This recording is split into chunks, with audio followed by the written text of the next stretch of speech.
देखिए, ये जो प्रकरण है, ये बहुत ही संवेदनशील है और हम सब लोगों के लिए, क्योंकि राज्य की दृष्टि से हम सब की बेटी बहन जो भी उस समय में घटना हुई, वो बहुत ही हृदय विदारक घटना थी और हम सब लोग बहुत आहत हुए। क्योंकि मैं उस समय भी राज्य के मुख्य सेवक के रूप में था और मेरे को जैसे ही जानकारी मिली, क्योंकि मेरे को आपने पूछा है तो मुझे बताना चाहिए। कई सारे मीडिया के मित्रों ने बीच में ये भी कहा कि मैं इसमें बात भी नहीं कर रहा हूँ। अच्छा हुआ आपने पूछ लिया, क्योंकि प्रेस कॉन्फ्रेंस कुछ और थी, लेकिन ये महत्वपूर्ण विषय है, ये सबके ध्यान में आना चाहिए। और तो मेरे जैसे ही मेरे को मालूम चला, सूचना आई कि इस प्रकार की घटना हुई है, हमने तत्काल पुलिस विभाग को, अन्य प्रशासन को तत्काल कहा कि जैसे भी होता है सब, जो भी इसके आरोपी हैं या जिनके ऊपर आरोप हैं, उनको तत्काल गिरफ्तार किया जाना चाहिए, कोई पकड़ से बाहर नहीं जाना चाहिए। और तत्काल उन सभी वो तीन के तीन जो आरोपी थे उस समय के, वो तीनों को गिरफ्तार किया गया। और जिस स्थान पर उन्होंने बताया, वहां से बॉडी को रिकवर किया गया। फिर जो कार्रवाई होती है, समस्त औपचारिकताएं जो कानूनी रूप से होती हैं, वो पूरी की गई। और पूरी करने के बाद तत्काल ही हमने महिला आईपीएस अधिकारी के चेयरमैनशिप में, या कहिए उनके नेतृत्व में, एक कमेटी का गठन किया, एसआईटी जांच का गठन किया। और एसआईटी ने अपनी पूरी जांच करी, हर एक पहलू पर जांच करी। परिवार के लोगों से भी एसआईटी मिली, अन्य लोगों से भी मिली, जिन लोगों को भी इस केस के बारे में जो भी जानकारियां थी। और इसमें विज्ञापन भी निकाला गया, अखबार में भी दिया गया, संचार के माध्यमों से बताया भी गया, किसी के पास भी अगर कोई जानकारी हो तो वो एसआईटी को उपलब्ध कराए। और पी रेणुका देवी उस समय उस एसआईटी को हेड कर रही थी, जो अभी सीबीआई में ही कार्यरत हैं। यहाँ से उनका सीबीआई में ही जो है, इसके बाद डेपुटेशन से वो हमारे राज्य की अधिकारी हैं, यहाँ के कैडर की हैं, लेकिन अब सीबीआई में काम कर रही हैं। और एसआईटी ने पूरी काम करने के बाद, उसके बाद उसमें कई सारे पहलू आए बीच में। बहुत सारे लोगों ने कहा कि भाई इसमें जानकारियां ये भी होनी चाहिए, कुछ और जुड़ना चाहिए। उन्होंने कहा जिसके पास भी जो भी जानकारी है हमको दे दे या न्यायालय में दे दे, जहाँ भी देना उधर। अंततः लोग सीबीआई की जांच के लिए उस समय में न्यायालय में भी अर्जी लगाई गई, सुप्रीम कोर्ट, हाई कोर्ट, सभी लोगों ने उसको सुना। सुप्रीम कोर्ट ने भी, हाई कोर्ट ने भी, और जो सेशन कोर्ट है वहाँ पर इस पर लगातार कार्रवाई चलती रही। और जो मजबूत पैरवी थी, उसी मजबूत पैरवी का परिणाम था कि उन्हीं तीनों आरोपियों को आजीवन कैद की सजा सुनाई गई। अब इधर एक प्रकरण ये आया है कि ऑडियो एक आया है, और ऑडियो में उन्होंने कई लोगों के नाम लिए हैं अलग अलग प्रकार से। और हमने कहा कि भाई ऑडियो की जांच करी जाए, और जांच के लिए जो है एक एसआईटी का गठन भी कर दिया गया इसमें। और जिन लोगों ने ऑडियो पर बात की है, उनसे भी बात करने का पुलिस ने प्रयास किया है।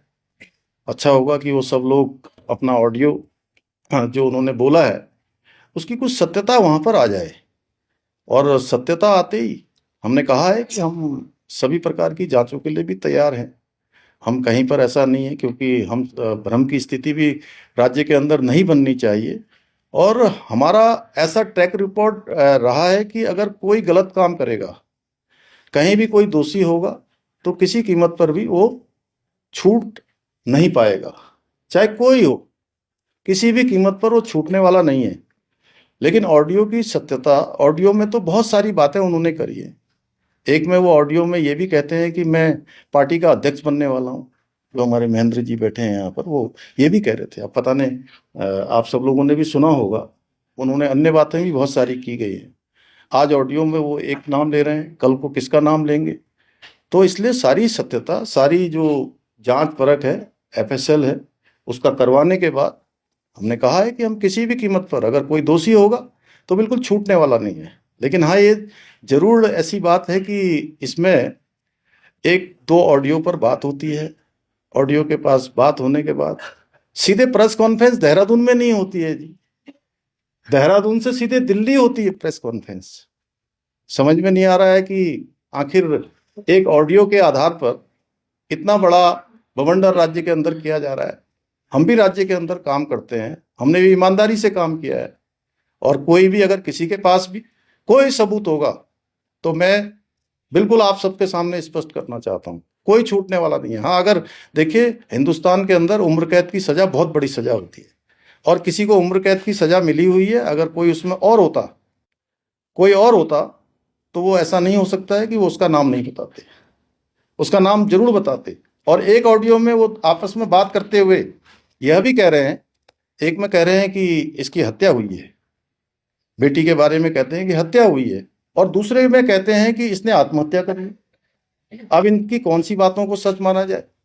मैं तो आप ही लोगों से पूछता हूँ भाई, आप ही लोगों में से कोई अगर किसी का कोई प्रश्न हो इस बारे में, तो एक में कहते हैं कि हत्या हुई है और दूसरे में खुद ही कहते हैं कि इसने आत्महत्या कर ली। अगर हम इनकी आत्महत्या की बात मान लें तो कहीं ऐसा तो नहीं कि न्यायालय में जाके इससे उनको इसका कहीं ना कहीं इस रूप में भी कोई जो है कोई षड्यंत्र तो नहीं चल रहा है? इतनी बड़ी सजा हो चुकी है, हम हर जांच के लिए तैयार। हमने कब मना किया कि हम कोई जांच नहीं करवाएंगे? सर एक सवाल ये है कि जो आप देख रहे हैं कि लोग सड़कों पर हैं, विरोध प्रदर्शन हो रहे हैं, और अब धीमे ही सही लेकिन बीजेपी के संगठन में भी आवाज उठ रही है कि जन भावनाओं का ख्याल रखना चाहिए। लोग सोशल मीडिया पर भी, अगर आप ही का नाम आ जाएगा तो क्या करेंगे कल? जन भावनाओं नहीं, पहले आ जाएगा तो क्या करेंगे? अगर आपका नाम कह देगा ऑडियो वाला तो क्या करेंगे बताइए पहले मुझे। इस विरोध को नहीं, अभी इस देखिए, विरोध है, हम लोगों ने कहा है कि हम कोई चीज हम जांच करवा रहे हैं, एफएसएल के लिए बुला रहे हैं, अगर उनके पास सत्यता है, कोई बात है, तो भाई वो भाग रहे हैं ना, उनको हम ढूंढ रहे हैं। आपको पता है वो कहाँ है? आप ला दीजिए ना भाई साहब, प्लीज आप हमारी मदद कर दीजिए ना, राज्य की मदद कर दीजिए, प्रशासन की। क्या उनके पीछे कोई ऐसे लोग हैं जो पार्टी के अंदर है? अब देखिए, ये तो सब जांच में ही स्पष्ट होगा, लेकिन हमारा तो ये कहना है कि भाई उनको आना चाहिए, उनको बिल्कुल इसके कारण से राज्य के अंदर इस प्रकार का माहौल बना है, तो उनको आकर इसका जवाब देना चाहिए, उनको बताना चाहिए कि आखिर किस आधार पर उन्होंने कहा है। और जो भी होगा, चूंकि जांच चल रही है, तो देखिए बहुत दिनों तक ये मामला, ये जो धुंध लगी है, ये धुंध छटेगी, और धुंध छटने के बाद निश्चित रूप से बादल हटेंगे, कोहरा छटेगा और सूरज निकलेगा, साफ सफाई होगा। पार्टी के वो पूर्व विधायक रहे, संदेह इसलिए ज्यादा होता है, शायद वो उस स्थिति को जानते हो। नहीं, देखिए ऐसा है, एक तो मैं आपको बताऊं कि वो हमारी पार्टी में थे, लेकिन पिछले 1 साल 1.5 साल पहले, साल भर हो गया, 1 साल से ज्यादा समय लगभग हो गया है कि वो पार्टी में नहीं है। पार्टी ने उनको जो भी ये प्रकरण हुए, इन्हीं सब प्रकरणों के कारण से पार्टी से निष्कासित किया था।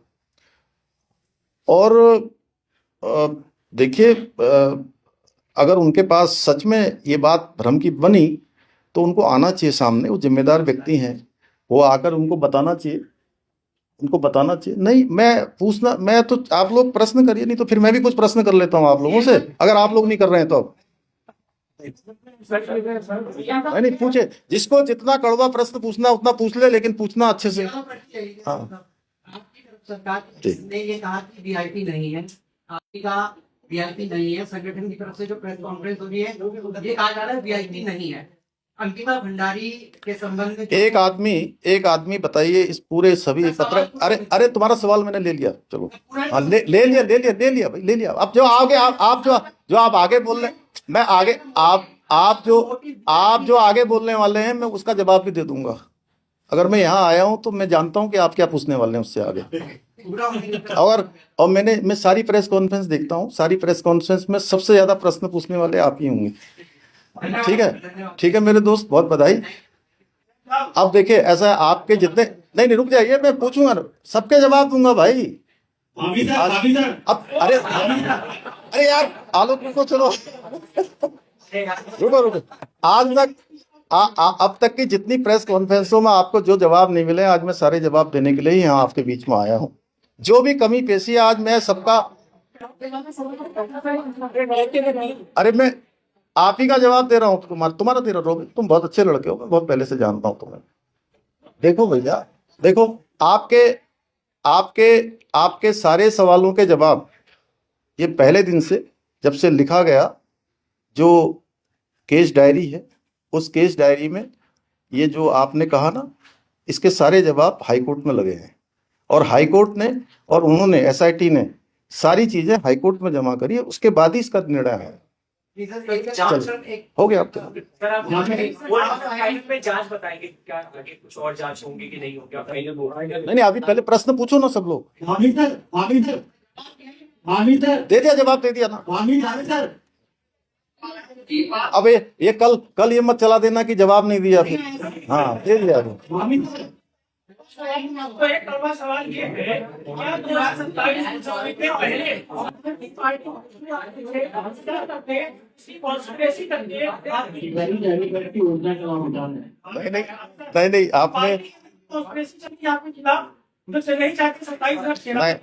नहीं, हमारी पार्टी में कॉन्स्पिरेसी जैसी कोई चीज नहीं है। देखिए, मैं तो लगातार पिछले 4 वर्षों से भी अधिक समय से इस दायित्व में काम कर रहा हूँ। सभी के सहयोग से काम कर रहा हूँ। पार्टी हाईकमान का भी, हमारे वरिष्ठ लोगों का भी, सभी पार्टी कार्यकर्ताओं का साथ है। और ये हर पार्टी में होता है, थोड़ा बहुत ऐसी चीजें चलती है, कोई ऐसा विशेष नहीं। आप सभी का बहुत बहुत धन्यवाद। नहीं, अभी मन नहीं लग जाएगा। अब चलिए, आपके अब लास्ट प्रश्न पूछ लीजिए। आपका मैं अलग से दूंगा, आप अलग से बात।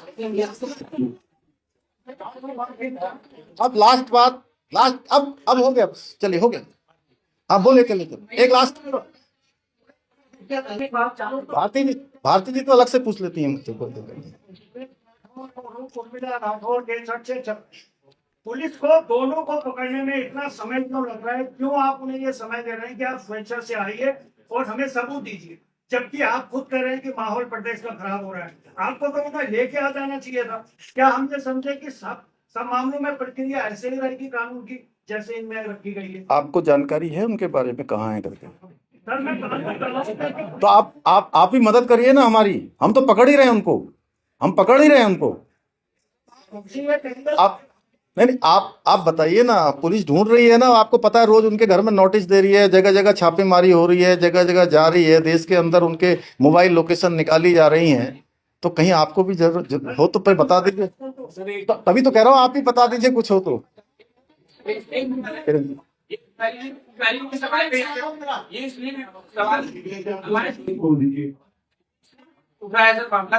हैं पिछले 4 महीने से सरकार अभी तक सब कुछ सही चल रहा था। 3-4 महीने से अचानक से एक माहौल बनाया जा रहा है, अलग अलग मुद्दों को बहुत तेजी से उठाया जा रहा है। तो देखिए, सरकार के बहुत सारे कार्यक्रम चल रहे हैं। अभी एक बहुत अच्छा कार्यक्रम जो हमारे सीमांत क्षेत्रों में रहने वाले, दूर दराज गांवों में रहने वाले गरीब जनता, उनके बीच में जन जन की सरकार, जन जन के द्वार, ये कार्यक्रम चल रहा है। और इस कार्यक्रम में लगभग 1.5 लाख के लगभग लोगों ने अभी तक प्रतिभाग कर लिया है। अनेक लोगों को उनके गांव के पास में, घर के पास में, जिनको अपने काम करवाने के लिए मुख्यालय आना पड़ता था, जिला मुख्यालय जाना पड़ता था, कई धनराशि खर्च करनी पड़ती थी, साधन लगाने पड़ते थे, उन सब के घरों के पास जाकर काम हो रहा है। और बहुत उत्साह इस कार्यक्रम को लेकर लोगों का है। तो बहुत विकास के काम भी हुए हैं। आज राज्य हमारा नवाचार के मामले हों, ऐतिहासिक निर्णय लेने हों, विकास के प्रकरण हों, आज देश के प्रमुख राज्यों में हमारी गिनती हो रही है। बहुत सारे क्षेत्रों में हम पहले नंबर पर हैं। और जो हमारे प्रतिपक्ष के हमारे मित्र हैं, उनको ये सहन नहीं हो पा रहा है।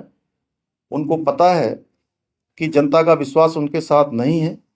तो इसलिए इस प्रकार के कुचक्र, इस प्रकार के षड्यंत्र करने का लगातार वो इसके लिए काम कर रहे हैं। तो जनता सब जानती है, फैब्रिकेटेड माहौल ज़्यादा दिन नहीं चलने वाला है। हाँ, मैं अब चूँकि आप लोगों ने, सब लोगों ने सारे प्रश्न कर लिए हैं, मैं इतना कहना चाहता हूँ, क्योंकि इस पूरे प्रकरण में राज्य की जनता को भी कहीं ना कहीं सबने संवेदनशीलता के साथ इस मुद्दे पर विशेष रूप से अपनी भागीदारी भी की है, अपना मत भी दिया है। लेकिन सबसे ज़्यादा प्रभावित उनके माता पिता, परिवार के लोग उनके हुए हैं। मैं राज्य के मुख्य सेवक के रूप में उनकी माँ से, उनके पिता से बात करूंगा। बात करने के बाद कानूनी रूप से सभी चीज़ों का अध्ययन करने के बाद उनका जो भी हमारे लिए, जो भी वो अपनी बेटी के न्याय के लिए चाहते होंगे, हम उसको आगे बढ़ाएंगे।